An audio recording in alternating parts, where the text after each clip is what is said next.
Hi, this is Ruth Theresa with One Inspiring Woman, and I have a new ghost story for you. This is a little girl that came. Okay, she's really mad about using the word little girl.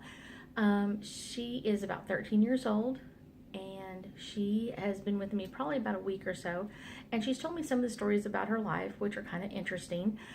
She passed away in 1978, shortly after Halloween, and Halloween is why she passed. So she had me put a little extra eyeliner on just because it was Halloween and she thought I should dress up a little bit.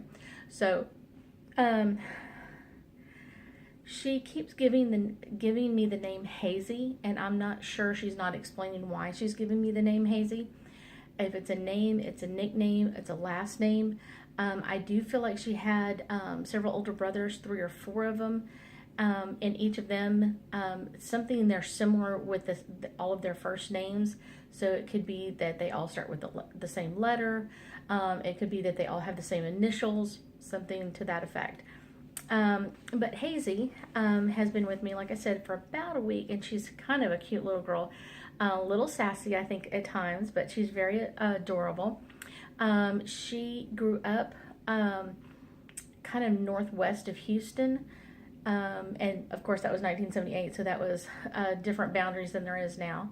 She is the sweetest little girl and has such a personality.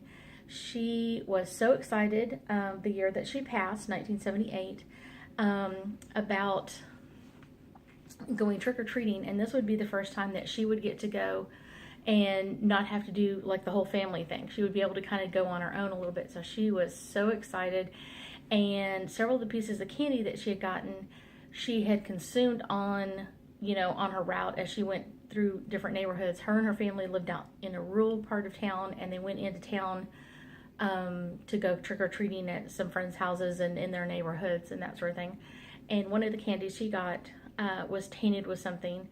And that night after Halloween, she started feeling very sick to her stomach, and she started having diarrhea and just not feeling well. And her mom kept checking on her, and she was doing a little bit better, and kept her home from school that next day.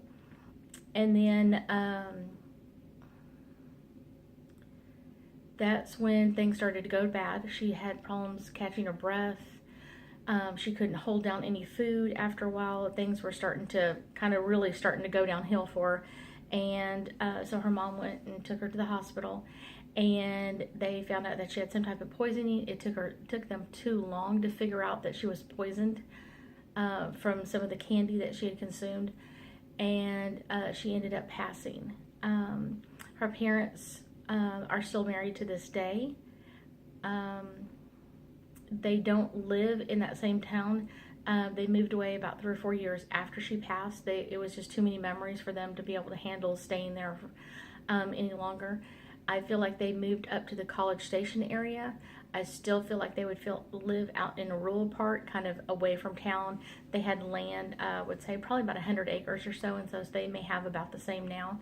Her brothers are all kind of grown up and have kids of their own, and one of the children by her oldest brother is named after her, and they call her Hazi.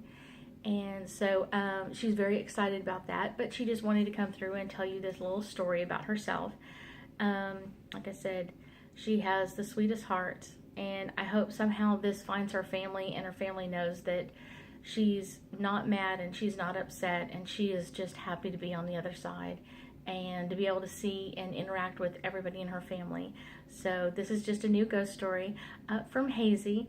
I hope y'all have an amazing day, and I'll be talking to you soon. Have a good one.